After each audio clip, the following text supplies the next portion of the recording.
aussi que vous êtes directrice des ressources humaines de la société NCA. Donc, vous avez partagé avec nous votre expérience donc de 30 ans, plus de 30 ans en la matière. Et surtout, je rappelle que Madame Marie-Thérèse est une militante pour l'éducation de la jeune fille et pour les questions de la femme. À travers votre présentation, donc c'était l'objet de partager donc l'initiative Blamo, donc qui vise ou bien qui espère l'égalité du genre et avec un processus simple, efficace qui est basé sur 12 chapitres et que je peux dire qui est consacré essentiellement à la partie ressources humaines, la rémunération, la promotion, les conditions de travail et surtout l'équilibre vie professionnelle et vie personnelle. Alors, avec votre présentation, donc, donc c'est les 3 premiers temps, on va dire, à terminer. Et on va passer maintenant aux différentes questions posées déjà par nos chers participants donc, dans la partie box. Et je vous remercie infiniment pour votre réactivité. Et je commence par la première question adressée à Madame Zeynabou. Donc, c'est si elle peut nous faire un résumé sur les enjeux environnementaux et sociaux de la démarche RSE au niveau de Neurotech.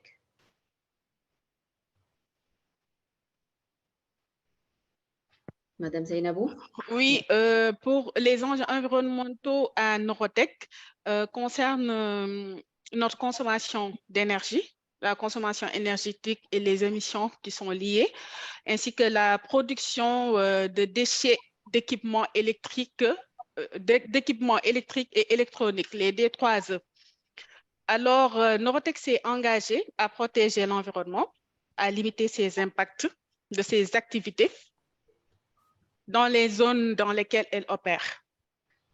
Et c'est dans ce cadre que nous avons formalisé notre politique environnementale qui reprend tous nos engagements et nous réaffirmons l'importance de la gestion des consommations et des déchets. Pour les enjeux sociaux concernent la prise en charge des préoccupations de nos collaborateurs, mais également le bien-être social de nos communautés. Parfait. Alors, deuxième question dans ce sens, comment vous constituez le panel des parties prenantes? OK. Pour le panel des parties prenantes, comme je l'ai dit plus haut, nous invitons les investisseurs, les clients, nos partenaires, également des experts en matière de RSE et nous les invitons à une séance de discussion, d'échange pour évaluer la qualité de notre rapport RSE par rapport à des critères que nous aurons déterminés, spécifiquement l'exhaustivité des infos qui sont contenues dans le rapport, la pertinence de nos politiques et de nos actions RSE, mais également la mesure de nos progrès et la pertinence des indicateurs de performance que nous formulons dans notre COP. Ils pourront également évaluer la qualité du dialogue que Neurotech entretient avec ses parties prenantes. Parfait. Et nous bénéficions de leur sens critique, de leurs remarques et les avis et recommandations sont toujours pris en compte pour l'année suivante, l'année de reporting suivante. D'accord, parfait. Alors, cette fois-ci, une question adressée à notre professeur Pierre Jonathan. Donc, c'est une réflexion. Je salue tout d'abord la présentation de M. Pierre sur la communication responsable. Aussi, étant donné que même la communication elle-même a des impacts, comment l'a bien souligné le présentateur, je viens poser la question à savoir comment évaluer les impacts de la communication responsable à mettre en œuvre pour un projet donné qui voudrait avoir l'adhésion, sinon l'acceptabilité de la communauté. Donc, Monsieur Pierre. En fait, pour évaluer l'impact d'une communication, c'est de voir ce qu'elle fait sur les parties concernées. Est-ce qu'elle joue avantageusement? Est-ce qu'elle joue contre? Parce que pour une communication donnée, l'impact peut être positif ou négatif en fonction des parties prenantes qu'on a en face de soi. C'est pour ça que le but, c'est de chercher l'acceptabilité sociale. Et ça prend du temps. Ça veut dire de bien connaître les parties prenantes, pas comme on les étudie habituellement dans la communication unidirectionnelle, où on dit, bon, la motivation, c'est ça, le frein, c'est ça, on va agir sur la motivation, on va réduire les freins. C'est ça qui disparaît un peu. Et l'impact, c'est de voir maintenant comment ces parties vivent le projet ou le produit ou la marque qui leur est présentée à partir de tous les éléments qu'on a maintenant sur l'impact sur l'environnement, sur le genre, sur la mixité, c'est-à-dire que le consommateur, que j'ai dit en même temps, le consommateur citoyen, intègre maintenant beaucoup d'autres choses pour voir l'impact d'une communication sur lui. Et c'est ça qui a changé profondément. Moi, j'ai un exemple où je suis allé dans le Kasaï, RDC en 2015, où on m'avait dit les gens ne veulent pas payer l'impôt foncier, l'impôt sur l'habitat. Et là, c'est vraiment une grosse expérience de communication responsable que j'avais mise en place. On a repris toutes les parties prenantes, un peu à l'exemple de ce que disait Madame Zenabou tout à l'heure. On a repris tous les groupes de femmes, les groupes de syndicats, les groupes de fonctionnaires, les gens des impôts et tout.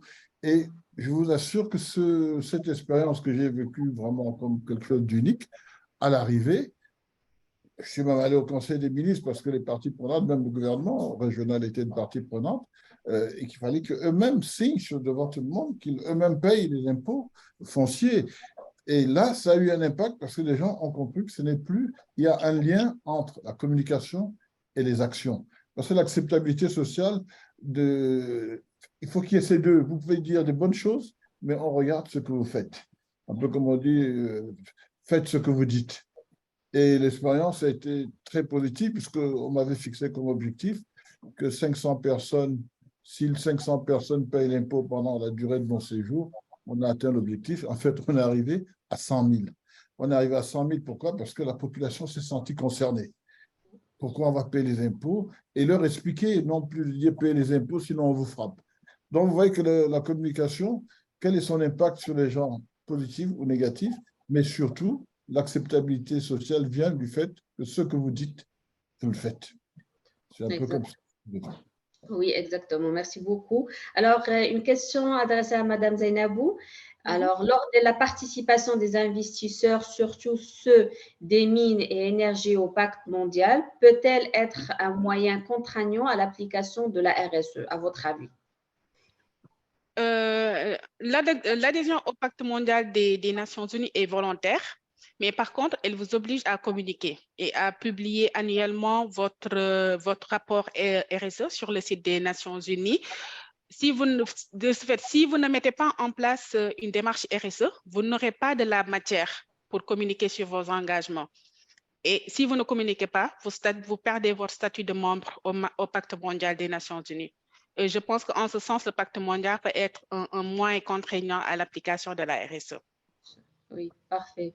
Merci. Alors, une question cette fois-ci sur la définition, c'est Madame Marie-Thérèse. Donc, si vous pouvez expliquer davantage et éclaircir les participants sur la notion du genre.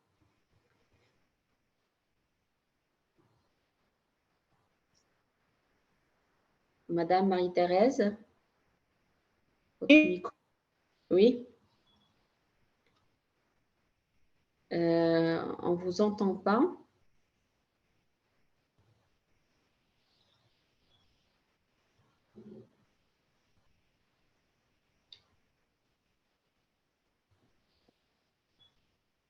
Marie-Thérèse, je ne sais pas si elle est toujours avec nous, mais il y a des soucis de connexion. Apparemment, un petit souci de connexion, effectivement. Elle a été déconnectée de la réunion. Je pense qu'elle va se reconnecter sous peu. D'accord, donc je reprends donc les questions. Excuse-moi, j'avais été déconnectée. Je crois qu'il y a eu un problème de réseau. Certainement. Alors, je repose la question. Donc, est-ce que vous pouvez nous éclaircir qu'est-ce que la notion du genre? Ah, OK. Ce que je pourrais dire sur la notion du genre, c'est que contrairement, je vais l'opposer un peu, si vous voulez, à la notion du sexe, où on a des différences biologiques qui sont déterminées entre les hommes et les femmes. Les hommes ont leur organe masculin, les femmes ont leur organe féminin. Donc jusque-là, ça permet de définir qui est l'homme, qui est la femme. Mais au niveau du genre, on irait plus sur les différences sociales entre les hommes et les femmes. Donc, elles peuvent être construites, elles peuvent être acquises, elles peuvent varier dans le temps, elles peuvent varier avec l'évolution de la société, de telle sorte que les femmes peuvent peut-être avoir d'autres activités qui ne leur étaient pas dévolues dans le temps. Donc, c'est plus des différences sociales entre les hommes et les femmes. Et malheureusement, dans cette construction-là, qui peut aussi être liée à notre culture, hein, tout simplement, comme je l'ai présenté dans mon laïus au départ, dans cette différence, dans ce développement de ces différences sociales-là, on a beaucoup d'inégalités qui apparaissent. Et donc, l'approche genre va dire quoi? L'approche genre va dire, on constate des inégalités entre les hommes et les femmes qui ont été certainement construites par les sociétés, mais il faut qu'on arrive à apporter des réponses pour réduire, on va dire, l'inégalité qui existe entre les hommes et les femmes, pour que chacun d'eux puisse évoluer dans le processus d'acquisition de pouvoir, que chacun d'eux puisse évoluer dans la contribution au développement économique, au développement social de ces communautés.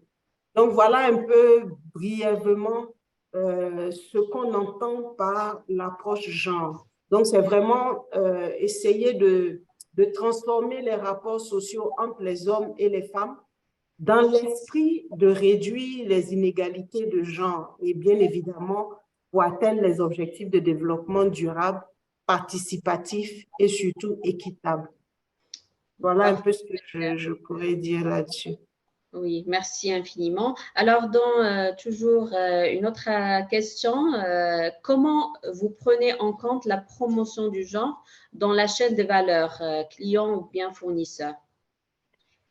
J'en parlais dans ma présentation. Je disais que l'entreprise qui décide de s'engager dans la démarche du label Blamo ne doit pas le faire uniquement pour elle. D'abord, déjà en interne, c'est un processus qui va impacter l'ensemble de la hiérarchisation de l'organisation.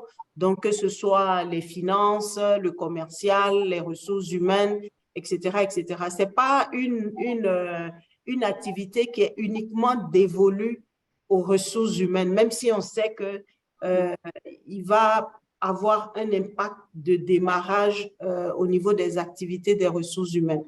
Mais ressources humaines, il y a des ressources humaines dans la direction qualité, dans la direction RSE, etc., etc. Donc, il y aura un premier ancrage là à ce niveau.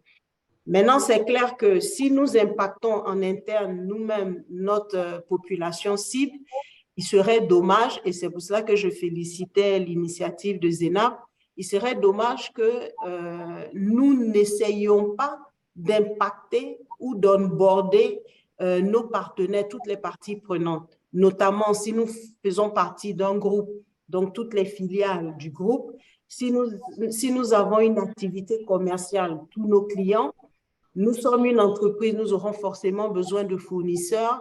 Nous engageons nos fournisseurs dans cette démarche-là, de sorte que la transparence que nous voulons dans la communication sur la problématique du genre, qu'elle soit portée par nous, certes, mais aussi par toutes les parties prenantes. Alors, en matière, donc une autre question, donc en matière de coûts, quels sont les coûts de la certification genre Blamo? Sur ça, je dirais que, par exemple, la norme, elle coûte 40 000. quand on veut avoir la norme, qui est la première étape pour entrer dans la démarche, pour savoir ce que la norme, quelles sont les exigences de la norme, comment on définit donc le label, etc., etc. La première étape, c'est 40 000. Donc, pour vous montrer qu'on est sur des coûts qui sont raisonnables.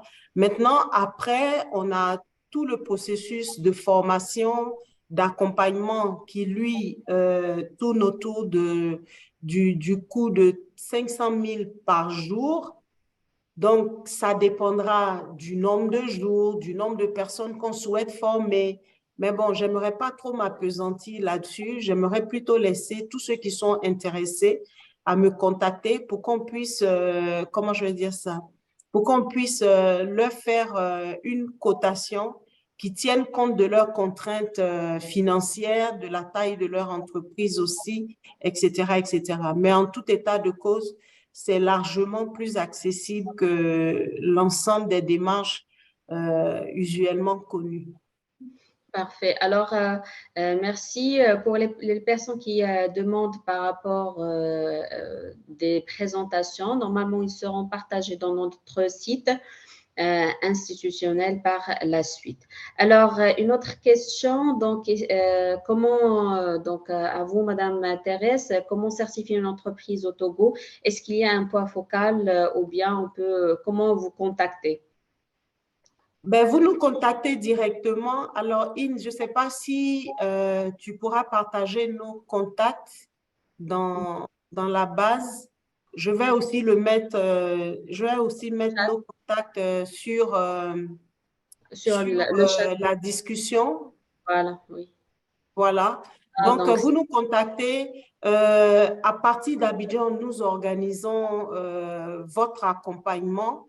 Et quand vous êtes prêt à être certifié, SGS qui est représenté au Togo fera la certification sur place. Donc, j'aimerais vraiment vous encourager à vous certifier. C'est vraiment une belle innovation pour votre entreprise. Parfait.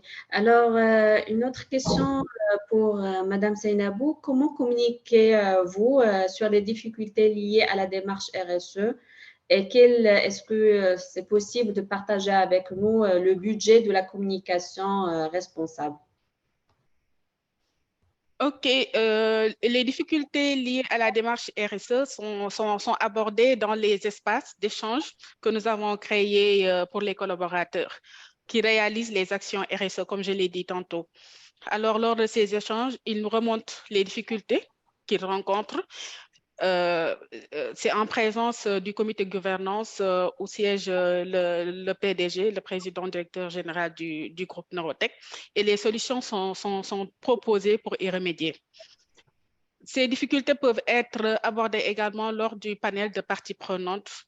Et là, nous bénéficions du retour d'expérience de nos panélistes. Pour ce qui est du budget sur de communication responsable, nous n'avons pas un budget pour la communication responsable dans la mesure où, comme je l'ai dit tantôt, notre communication, c'est beaucoup plus axé sur le dialogue avec les parties prenantes, la publication de nos rapports et également de référencement naturel. D'accord, parfait. Donc, ça répond aussi à une autre question, donc le rôle qui peut prendre la communication dans la protection de l'environnement. Donc, à travers tout ce que vous partagez sur les réseaux sociaux et lors des séances de concertation. Alors, une autre réflexion, donc, à Madame Marie-Thérèse, est-ce que c'est toujours obligatoire de faire à l'unanimité pour favoriser les femmes dans le travail ou dans un poste? Par exemple, un poste qui a besoin de prendre de risques. Ce que je dirais, c'est que le concept du genre n'est pas un concept dans lequel nous favorisons particulièrement les femmes. C'est vraiment, comme je l'ai dit tout à l'heure, regarder le déséquilibre qu'il y a entre les hommes et les femmes et essayer d'apporter des réponses pertinentes à chacune des cibles. j'aimerais raconter une petite anecdote. Dans mon groupe, je faisais le point, donc, rien qu'au niveau statistique, hommes-femmes dans les différents comités de direction. Et on est arrivé sur une filiale où le directeur général m'a dit, ah, OK, Marie-Thérèse, aujourd'hui, moi, je sais que je vais avoir une bonne note. Je lui ai dit, ah bon, pourquoi? Elle me dit non, parce que dans notre code, il n'y a comment on appelle ça? Il n'y a qu'un seul homme, on est toutes des femmes. J'ai dit, ah non, l'égalité du genre, c'est pas chassons les hommes et puis venons installer les femmes. C'est vraiment pas ça, c'est vraiment d'avoir l'équité. Donc, du coup, tu pensais bien faire, mais tu auras une mauvaise note parce que tu as pris complètement le sens inverse. Donc, on a rigolé un peu. Une deuxième anecdote, c'est que j'avais présenté les chiffres statistiques pour les employés, la catégorie des employés. Et dans cette présentation, on avait beaucoup de chauffeurs qui étaient hommes. Et donc, on était en train de discuter, mais comment on règle ce problème? Et il y a un des administrateurs qui a dit, mais écoutez, recrutez-nous des chauffeurs femmes, pourquoi vous voulez forcément que ce soit des hommes?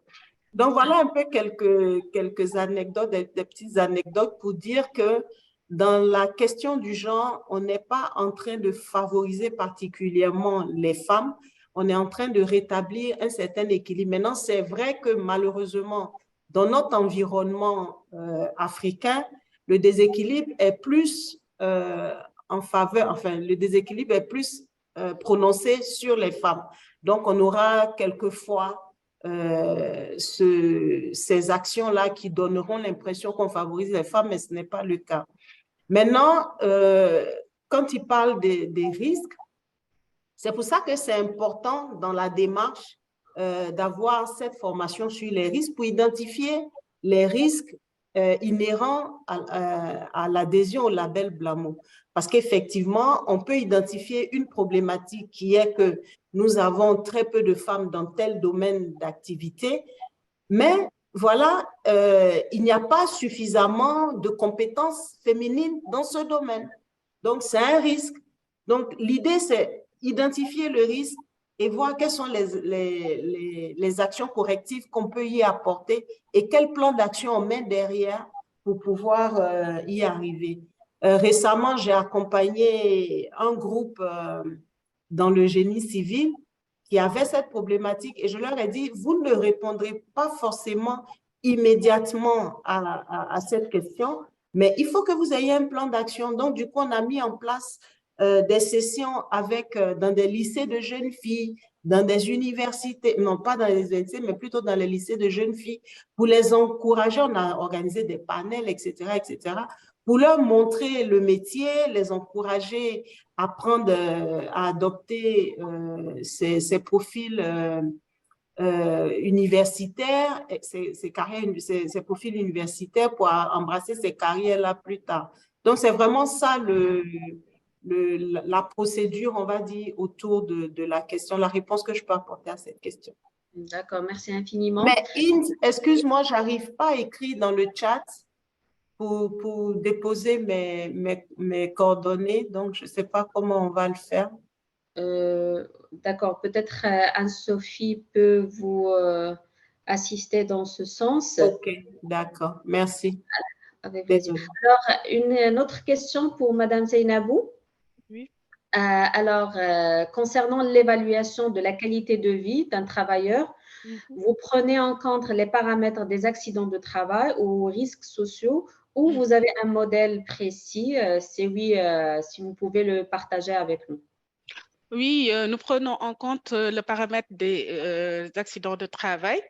Également, il y a le taux d'absentéisme qui est pris en compte, le turnover, Oui. c'est le taux de rotation du personnel, la formation, si également les collaborateurs sont bien formés pour être performants. Et également, il y a la stabilité de l'emploi que nous mesurons également. D'accord, parfait. Ouais. Alors, j'ouvre maintenant le débat. Donc, si vous avez des questions à partager à vive voix, donc je vous invite à lever ou bien à activer dans la partie réaction levez la main. Et comme ça, donc, je vous donne la parole, la tour de rôle pour partager votre question et vos réflexions. Donc, il nous reste pratiquement 20 minutes d'échange qu'on espère soit intéressant et d'une grande valeur ajoutée. À vous la parole.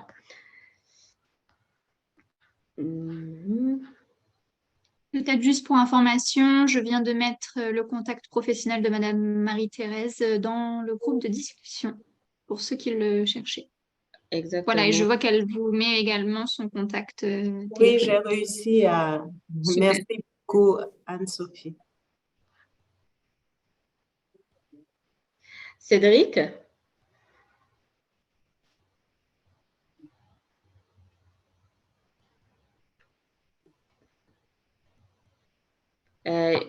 Voilà. Oui, Alors, bonjour à toutes, bonjour à tous. Merci aux intervenants pour leur partage d'expérience et de connaissances. J'ai juste une question un peu à tous les intervenants que j'ai posé dans le chat que je repose. En fait, est-ce qu'on peut faire le lien entre la certification genre et l'économie circulaire et la profitabilité également, donc à tous les participants, ou la communication responsable et la profitabilité. Exactement. Est-ce que, particulièrement au professeur Vikanda, est-ce qu'il y a ce qu'on appelle dans le jargon RSE un business case entre justement des pratiques de communication responsable et la profitabilité, même si ce n'est pas nécessairement l'objectif de départ? Merci. OK. Non, mais je crois que pour répondre, l'intervenant, je crois que c'est Madame comment ça s'appelle, de Côte d'Ivoire, là, pour les femmes du genre, là. Je crois qu'elle a montré l'impact. Marie-Thérèse. Marie-Thérèse, voilà, parce que je voulais le nom, mais en même temps, je voulais le prénom. C'est pas grave. Ce que Marie-Thérèse a dit a tout résumé ce que j'aurais à dire. Parce qu'en fait, qu'est-ce qui compte, c'est l'impact. Et les affaires de genre font partie de ce qui concerne la planète et les gens qui y vivent. Parce qu'en fait, le problème de la durabilité du développement, c'est les gens la planète et les gens qui y vivent. Et les gens qui y vivent, c'est le genre homme, femme. Il y a les animaux aussi, il y a tout ce qui vit là-dedans, on ne va pas aller là-dedans, mais si je reste dans le genre, ce qu'elle a dit, on voit l'impact en termes de profitabilité pour le pays, pour l'ensemble de la société. Et à partir de là, une fois que cet impact est visible, la communication accompagne le mouvement. Ce n'est pas la communication qui va changer l'impact, mais c'est l'impact qui nous montre qu'il faut aller par là. C'est comme quand on parle de l'impact environnemental. La communication responsable est venue parce qu'il y a des impacts positifs ou négatifs. Mais généralement, c'est négatif. Et on voit que quand c'est positif, rien que pour le genre, vous voyez que ça, sur la profitabilité, ça joue tout de suite. Et c'est pareil pour les entreprises, leur dire de continuer à faire la communication unidirectionnelle qu'on appelle la com. Vous voyez même que c'est devenu péjoratif. Quand quelqu'un fait une publicité, on dit il fait de la com. Il fait de la com, c'est-à-dire qu'en fait, il communique tout seul et il nous prend pour des enfants. Et en analyse transactionnelle, quand vous prenez quelqu'un pour les enfants, ça veut dire que vous n'agissez que sur ses bases émotions, tout ce qui peut le faire réagir sans que sa raison, on met en parenthèse sa raison. L'avantage de la communication responsable, c'est qu'elle fait l'inverse. On parle à la raison et on met en parenthèse les émotions et le reste où on peut manipuler quelqu'un. Mais maintenant, si on doit manipuler quelqu'un, il ne faut pas oublier l'émotion. On peut manipuler les gens dans le bon sens. Et là, je dirais que la communication serait une manipulation politique, parce que de toute façon, il y a manipulation. Et les techniques de communication utilisent beaucoup la manipulation, parce que dès que vous jouez sur les émotions, mais maintenant, si vous jouez sur les émotions pour les bonnes pratiques, là, ça devient positif. Mais si c'est pour abuser des gens, pour qu'ils fassent ceci en plus, etc., là, ça devient des mauvaises pratiques. Donc, la communication responsable pour moi, vous voyez, je suis prudent parce que je ne veux pas tout attaquer la communication qui m'a fait vivre aussi, la communication bidirectionnelle, et puis celle qui maintenant me fera aussi vivre. Parce que si je suis efficace dans ce type de communication, ça aura aussi un impact de profitabilité sur mes activités. Donc, j'ai intérêt à faire cette mue, puisque de toute façon, en faisant la mue, on y gagne. En appliquant le genre, on y gagne. En respectant la nature, on y gagne. Alors, tant que tout le monde y gagne, mais sauf que maintenant, il faut que tout le monde soit gagnant. C'est un peu ça que je peux dire pour résumer. Et oui. Et c'est toujours cette question de la relation entre RSE et profitabilité d'une manière générale est toujours problématique. On a les études qui sont contre, les études qui sont pour, qui sont neutres, et c'est toujours un débat. Mais comme vous dites, c'est question de conviction et de valeurs à partager, tout simplement. D'autres réactions, je ne vois pas des mains levées. Je ne sais pas si est-ce que c'est un souci technique. Donc, pour y faire, il faut aller sur la barre en bas. Donc, Cédric aussi. Allez-y, Cédric. N'hésitez pas donc pour les Oui, autres participants à intervenir. La parole est à vous. Oui, Cédric. oui, merci Inde. Merci professeur Pierre pour sa réponse. Moi, je suis très, très curieux également, peut-être de savoir quel est le lien qu'on peut faire entre communication sur le développement et peut-être communication responsable, ou lien et différence, toujours au professeur Pierre. Merci. La communication sur le développement. Non, mais en fait, la communication. Pour. Hein? Je crois que c'est pour, non? C'est communication pour le développement ou sur le développement. Non, la communication pour le développement, c'est une communication au service de la communication. Il ne faut pas lui donner plus de poids qu'elle en a. La communication, elle est là au service d'une cause. Moi, j'ai fait beaucoup de communication pour le comportement face aux préservatifs, pour le sida et tout, pour lutter contre le sida. Et on l'avait rendu responsable parce qu'on avait intégré les gouverneurs, les chefs traditionnels et tout le monde, tout le monde. C'est pour ça que c'était pour le développement, mais elle était responsable. Mais on peut faire une communication pour le développement de manière… Ce qui est mauvais, en fait, je me rends compte, c'est la communication unidirectionnelle. C'est-à-dire, c'est quand une personne est l'émetteur et étudie l'autre juste pour savoir ce qu'elle levier marcher pour convaincre. C'est ça que je trouve… Moi-même, j'ai lutté aussi. Hein. Moi aussi, je fais ma transition communicationnelle. C'est qu'on se rend compte que surtout dans notre pays, il faut vraiment communiquer de manière responsable parce qu'il y a tellement de choses qui touchent l'ensemble.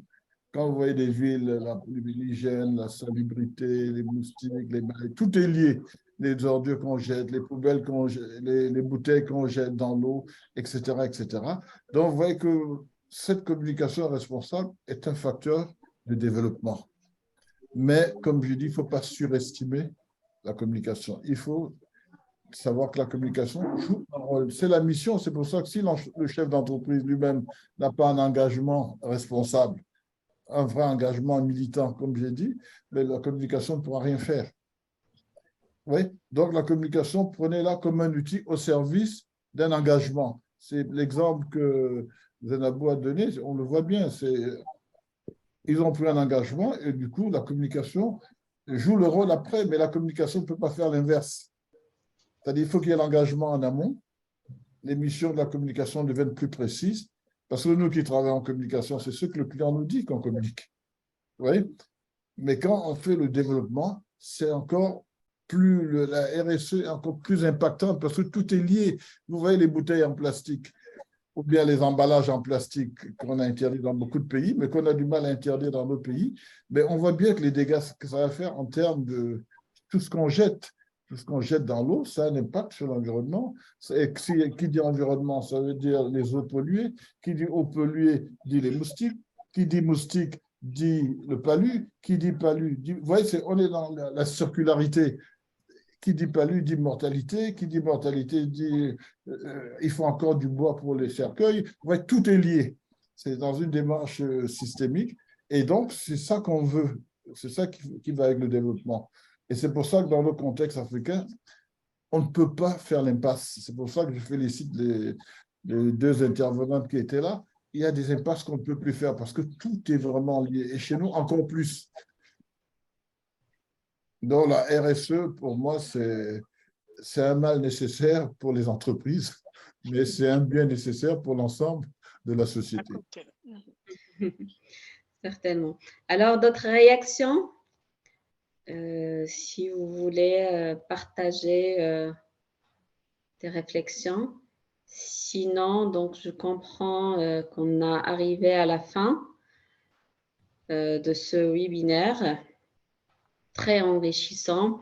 Et en votre nom, je tiens à remercier infiniment nos intervenants et intervenantes pour leur temps, leur générosité dans l'information. Et donc, si vous souhaitez de rejoindre le mouvement, n'hésitez pas à adhérer à notre association. Donc, voilà donc le lien d'adhésion donc est pour toujours contribuer à une économie durable et responsable.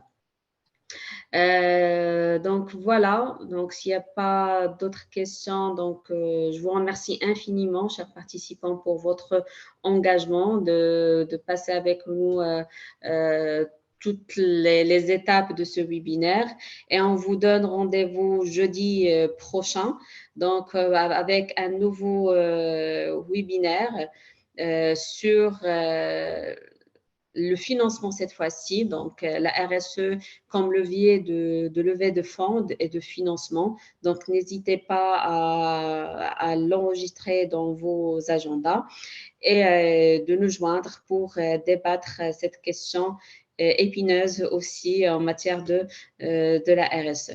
Alors, merci. Excuse-nous, Int, il y a une main qui s'est levée au début de ta présentation. Donc, peut-être laisser la parole au monsieur qui a levé la main et on fera oui. peut-être ensuite, en effet, la photo de famille. De famille. D'accord. Donc, je donne la parole à monsieur Abdelrahman. Allez-y, monsieur. Ça coupe Anne-Sophie. Monsieur Abdelrahman, vous pouvez avoir la parole. Oui, bonjour et merci de m'avoir permis cette intervention. Non, je voudrais juste intervenir justement pour la question de la profitabilité, parce que la démarche, en tout cas le professeur Fonda, il a bien répondu. C'est d'ailleurs ça fait partie de sa spécialité à la communication. Je voulais juste ajouter, puisque la question c'était elle concernait le profit, c'est-à-dire la communication responsable et la profitabilité, c'est que la démarche RSE, elle vise surtout la justice sociale. Et c'est pas uniquement d'être c'est-à-dire l'acceptabilité avec avoir confiance, mais c'est surtout la justice sociale pour qu'il y ait une équité de groupe, que ce soit les dirigeants de l'entreprise vis-à-vis des travailleurs ou bien le profit de l'entreprise vis-à-vis des parties prenantes, qu'elles soient les riverains, la population ou autres. Voilà, c'est juste ça. Une réflexion. Merci infiniment, monsieur Abdelrahman. Donc, avant de fermer la session, donc je vous invite à ouvrir, si possible, vos caméras pour prendre une photo de souvenir, mémoriser cet instant. Donc, si vous permettez d'ouvrir vos caméras, donc c'est 5 pages. Donc, Madame Seynabou. Oui. Voilà, si vous pouvez aussi activer votre caméra pour prendre. C'est activé. Parfait. Mm-hmm. Alors, voilà. C'est pas je vous vois pas. C'est noir. Alors, donc. C'est bon? Seynabou. Moi, je la vois, Int. Alors, peut-être que tu dois dérouler pour avoir plusieurs pages de vidéos, mais moi, Saïnabou Ah, d'accord. est bien Donc, surveillée. tu prends les captures, Anne-Sophie, si possible? Tu veux que je le fasse? OK. Oui.